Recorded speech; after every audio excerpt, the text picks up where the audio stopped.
ಸಚಿವರಾಗಿ ಬರ್ತಾರೋ, ಶಾಸಕರು ಮುಖ್ಯಮಂತ್ರಿಗಳು ಬರ್ತಾರೋ, ಯಾರ್ಯಾರ್ದೋ ಶೋಕಿಗೆ ಚಿಕ್ಕಬಳ್ಳಾಪುರಕ್ಕೆ ಇದು ನಡೆಯಿಲ್ಲ. ಇದೇನು ನಾನು ಅದನ್ನೇ ಹೇಳ್ತಾ ಇರೋದು, ಯಾರಪ್ಪನ ಜಾಗೀರ್ದಾರಲ್ಲ ಇದು, ಯಾರಪ್ಪಂದು ವಂಶಾಡಳಿತದಿಂದ ಬಂದಿದ್ದಂತಲ್ಲ. ನನಗೆ ಅದೇ ಬೇಕು, ನನಗಿದೇ ಬೇಕು. ಈ ಸಚಿವ ಆಗಿದ್ರೆ ನೀವು ಮುಖ್ಯಮಂತ್ರಿ ಆಗಪ್ಪ, ಪ್ರಧಾನಮಂತ್ರಿ ಆಗೋದು ಯಾರು ಬೇಡ ಅಂತ ಹೇಳಿಲ್ಲ. ಶಾಸಕನಾಗಿ ನೀವು ಕೆಲಸ ಮಾಡಿ, ಸ್ವಾಮಿ ಶಾಸಕನಾಗಿ ನೀವು ಕೆಲಸ ಯಾವಾಗ ಮಾಡೋದು? ನೀವು ಕೆಲಸ ಮಾಡ್ತಾ ಇದ್ರೆ ನೀವು ಮಂತ್ರಿ ಗಿರಿದು ಬರ್ತದೆ, ಇನ್ನೊಂದು ಗಿರಿದು ಬರ್ತದೆ. ಜನ ನಿನ್ನಿಂದ ನಿಂತ್ಕೊಂತಾರೆ. ನಿಮಗೆ ಜಾತಿ ಬಲ ಇದೆ, ನೀವು ಬುದ್ಧಿ ಚೆನ್ನಾಗಿದೆ, ನಿನ್ನ ಮಾತು ಚೆನ್ನಾಗಿದೆ, ಡೆಫಿನೆಟ್ ಆಗಿ ನಿನ್ನ ಆಯ್ಕೆ ಮಾಡ್ತಾರೆ. ಕೆಲಸನೇ ಮಾಡಿಲ್ಲ, ಝೀರೋ. ನೀವು ಹೇಳಿಕೊಡ್ಬೇಕು ಸಚಿವನಾಗಿ ಇಡೀ ಯಾವುದಾದ್ರು ಒಂದು ಕ್ಯಾಬಿನೆಟ್, ಯಾವುದಾದ್ರು ಒಂದು ಪೋರ್ಟ್ಫೋಲಿಯೋ ತಗೊಂಡು ಇಡೀ ರಾಜ್ಯದ ಪೋರ್ಟ್ಫೋಲಿಯೋದಲ್ಲಿ ಇಡೀ ರಾಜ್ಯನ ಹಿಂದೆ ತಳ್ಳಬೇಕು ಅಂತೀಯಾ? ಶಾಸಕನಾಗಿ ನಿನ್ನ ಸಾಧನೆ ಏನಪ್ಪ? ಅಮ್ಮ ಆಂಬುಲೆನ್ಸ್ ಬಿಟ್ಟು ಇನ್ನೇನು ಸಾಧನೆ ಇದೆ ಹೇಳ್ರಿ, ನೀವು ನೋಡೋಣ. ಶಾಸಕರು ಅಧಿಕಾರಿಗಳನ್ನ ಇನ್ನೊಬ್ಬರನ್ನ ಏನು ಅನ್ನಕ್ಕೆ ಹೋಗೋದಿಲ್ಲ. ಯಾಕಂತಂದ್ರೆ ನಮಗೆ ಯಾರು ನಾವು ಆಯ್ಕೆ ಮಾಡೋದು, ನಾವು ಆಯ್ಕೆ ಮಾಡೋದು ಶಾಸಕರನ್ನ. ಶಾಸಕರು ಅವ್ರ ಟೀಮ್ನ ಅಧಿಕಾರಿಗಳನ್ನೆಲ್ಲ ಅವ್ರು ಆಯ್ಕೆ ಮಾಡ್ತಾರೆ. ಅಂತಹ ಅಧಿಕಾರಿಗಳಿಗಂತೂ ಅವ್ರ ಮೇಲೆ ಕಂಟ್ರೋಲ್ ಇಲ್ಲ ಅಂತಂದ್ರೆ ಸಹಜವಾಗಿ ಒಳ್ಳೆ ಕೆಲಸ ಮಾಡ್ತಿರೋರು ಮಾಡಲಿಲ್ಲದೆ ಇದ್ರು ಆರಾಮಾಗಿ ಕೂತು ಮಧ್ಯಾಹ್ನ ಏನು ಕೆಲಸ ಇದೆಯೋ ಮಾಡಿ ಊಟ ಗೀಟ ಮಾಡ್ಕೊಂಡು ಹೋಗ್ತಿರ್ಬೋದು. ನಾವು ಅಧಿಕಾರಿಗಳನ್ನ ಮಾತಾಡೋಕೆ ನಮ್ಗೆ ಏನು ಅಧಿಕಾರ ಇದೆ ಸರ್? ಎಲ್ಲಿ ಯಾವ ಅಧಿಕಾರಿಗಳ ಹತ್ರ ಹೋಗಿ ನಮ್ಮಂತ ನಾವಾದ್ರೂ ನಿಂತ್ಕೊಬೋದು? ಪಾಪ ಮಾಮೂಲಿ ರೈತ ಎಲ್ಲೋ ನಿಂತ್ಕೊತಾರೆ ಸರ್. ರೈತನ ಮಾತು ಕೇಳ್ತಾರೆ ಸರ್ ಅಧಿಕಾರಿಗಳು? ನಮ್ಮ ರೈತರು ಯಾರ ಹತ್ರ ಹೋಗ್ಬೇಕು? ಶಾಸಕರ ಹತ್ರ ಹೋಗ್ಬೇಕು. ನೋಡಿ ಸುತ್ತಮುತ್ತ ಬೇರೆ ಬೇರೆ ಆ ಸುಬ್ಬಾರೆಡ್ಡಿ ಅವರು ನೋಡಿ, ನಿಮ್ಮದೇ ಪಕ್ಷದ ಶಾಸಕರಾಗಿದ್ದಾರೆ, ಪಕ್ಕದ ಇದರಲ್ಲಿದ್ದಾರೆ. ಅವ್ರ ಹತ್ರ ಜನ ಯಾವಾಗಲೂ ಹೋಗ್ತಾರೆ, ಸಿಗ್ತಾರೆ ಅವರು. ನೀವು ಯಾಕೆ ಸಿಗ್ತೀರಿ? ಯಾವ ಸಿಗ್ತೀರಿ ಹೇಳಿ? ದುರಂತ ವಿಷಯ ಏನು? ಇಡೀ ಚಿಕ್ಕಬಳ್ಳಾಪುರದ ಜನತೆ ಯಾರನ್ನ ಗೆಲ್ಲಿಸಿ ಕಳಿಸಿದ್ರು, ಅವರಿವತ್ತು 2 ತಿಂಗಳು 3 ತಿಂಗಳಾದರೂ ಬೆಂಗಳೂರಿಗೆ ಕೂಗಾಡ್ತಿರುವಂತಹ ಚಿಕ್ಕಬಳ್ಳಾಪುರಕ್ಕೆ ಬರೋಕ್ಕಾಗಿಲ್ಲ ಅಂತಂದರೆ ನಿಜಕ್ಕೂ ಇದು ಇಡೀ ಚಿಕ್ಕಬಳ್ಳಾಪುರ ಜನತೆಯ ಏನು ಮನೆ ಕೊಟ್ಟು ಮ್ಯಾಂಡೇಟು ಅವರೆಲ್ಲ ಮಾಡ್ತಾ ಇರುವಂತಹ ಅವಮಾನ ಆಯಿತು. ಅವಮಾನ ಅನ್ನೋದಕ್ಕಿಂತ ಬೇಜವಾಬ್ದಾರಿ ನಡವಳಿಕೆ. ಈ ರೀತಿ ಬೇಜವಾಬ್ದಾರಿ ನಡವಳಿಕೆಗಳಿಂದ ಚಿಕ್ಕಬಳ್ಳಾಪುರವನ್ನು ಹಿಂದೆ ತಳ್ಳುವಂಥ ಕೆಲಸ ಆಗುತ್ತೆ. ಈ ರೀತಿಯ ಶಾಸಕರು ನಿಜಕ್ಕೂ ನಮ್ಮ ಚಿಕ್ಕಬಳ್ಳಾಪುರಕ್ಕೆ ಸಿಕ್ಕಿರೋದು ಇಷ್ಟು ದಿವಸ ನಾವು ಅನ್ಕೊಂತ ಇದ್ವಿ, ಯುವಕರು ಏನೋ ಒಂದು ಸಾಧನೆ ಮಾಡ್ತಾರೆ, ಮೋಟಿವೇಶನ್ ಮಾಡ್ತಾರೆ, ಎಲ್ಲರಿಗೂ ಆತ್ಮವಿಶ್ವಾಸ ಕೊಡ್ತಾರೆ ಅಂತ. ಬಟ್ ಅವ್ರು ಯಾಕೆ ಬಂದಿಲ್ಲ, ಏನು ಬಂದಿಲ್ಲ ಕಾರಣ ನನಗೆ ಗೊತ್ತಿಲ್ಲ. 108 ಜನ 108 ಮಾತಾಡೋದ್ರಾಗಿದೆ. ಚಿಕ್ಕಬಳ್ಳಾಪುರ ಅಂದರೆ ಅಪಹಾಸ್ಯಕ್ಕೀಡಾಗುವಂತಹ ಸನ್ನಿವೇಶಗಳು ಸಹ ಎಷ್ಟೋ ಕಡೆ ಹೊರಗಡೆ ತಾವೆಲ್ಲರೂ ಅದನ್ನು ಅನುಭವಿಸಿರ್ತೀರ. ಚಿಕ್ಕಬಳ್ಳಾಪುರ ಅಂದರೆ ಇವರ ಅಂತ ನಗುವಂಥ ಸನ್ನಿವೇಶ ಬಂದಿದೆ. ಇದನ್ನ ಇನ್ನಾದರೂ ಶಾಸಕರು ತಿಳ್ಕೊಬೇಕು, ಚಿಕ್ಕಬಳ್ಳಾಪುರಕ್ಕೆ ಬರಬೇಕು, ಕೆಲಸ ಮಾಡಬೇಕು. 2 ತಿಂಗಳು 3 ತಿಂಗಳಾದರೂ ತಾವು ಬಂದಿಲ್ಲ, ನೋಡಿಲ್ಲ ಅಂತಂದರೆ ಯಾರು ಇದಕ್ಕೆಲ್ಲ ಸಮಾಧಾನ ಕೊಡೋದು? ಯಾರು ಇದಕ್ಕೆ ತಾವು ಇದು ಮಾಡೋಂಥವ್ರು ಯಾರು? ಯಾರು ಇದಕ್ಕೆಲ್ಲ ಜವಾಬ್ದಾರಿ ತಗೊಳ್ಳೋಂಥವ್ರು ಯಾರು? ಇಡೀ ಚಿಕ್ಕಬಳ್ಳಾಪುರದ ಜವಾಬ್ದಾರಿ ಸ್ಥಾನದಲ್ಲಿ ತಮ್ಮನ್ನು ನಿಲ್ಲಿಸಿದ್ದಾರೆ ಜನ. 80,000 ಜನ ತಮ್ಮ ವೋಟ್ ಹಾಕಿರ್ಬೋದು, ಆದರೆ 2 ಲಕ್ಷ ಜನ ವೋಟರ್ಸು ಮತ್ತು 2.5 ಲಕ್ಷ ಜನ ಪ್ರಜೆಗಳು ಮಕ್ಕಳಿಂದ ಹಿಡಿದು ತಮ್ಮ ಮೇಲೆ ವಿಶ್ವಾಸ ಇಟ್ಕೊಂಡ್ರೆ ಆವತ್ತು ಮುಗಿದೋಯ್ತು ಎಲೆಕ್ಷನ್.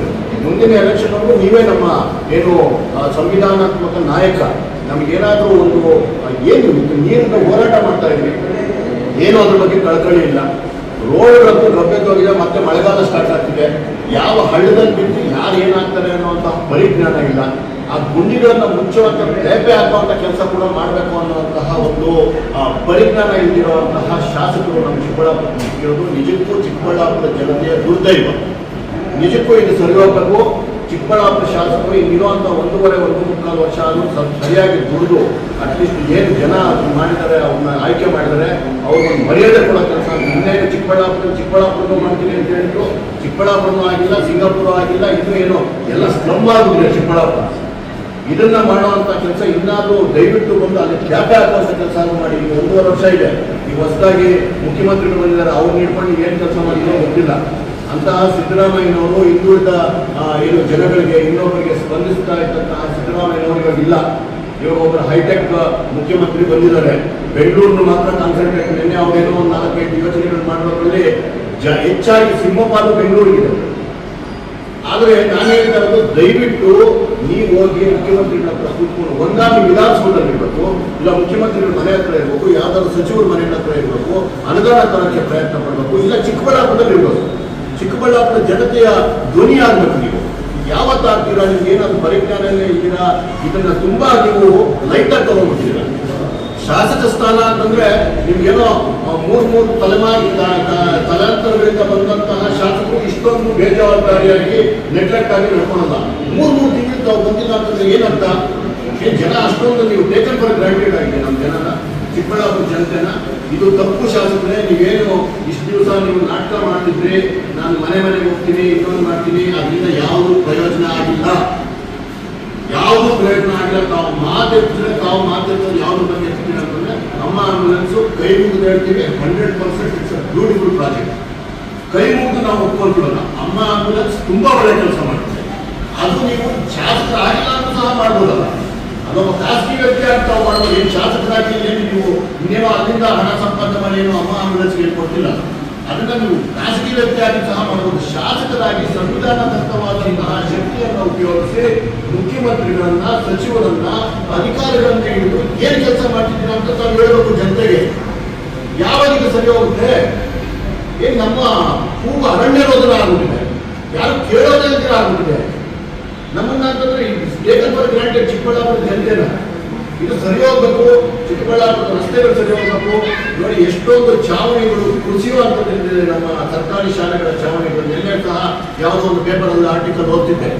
ನಿಜವಾಗ್ಲೂ ಬೇಜಾರಾದಂಥದ್ದು. ಚಿಕ್ಕಬಳ್ಳಾಪುರ ಮೋಸ್ಟ್ಲಿ ಸೆಕೆಂಡ್ ಏನೋ ಬರ್ತಿದೆ ಅಂದ್ರೆ ಹೀನಾಯವಾದ ಸ್ಥಿತಿಯಲ್ಲಿರುವಂತಹ ಶಾಲೆಗಳನ್ನ ನೋಡಿದ್ರೆ, ಸರ್ಕಾರಿ ಶಾಲೆಗಳನ್ನ ಯಾವಾಗ ಇದನ್ನೆಲ್ಲ ಅಡ್ರೆಸ್ ಮಾಡ್ತೀರ ತಾವು?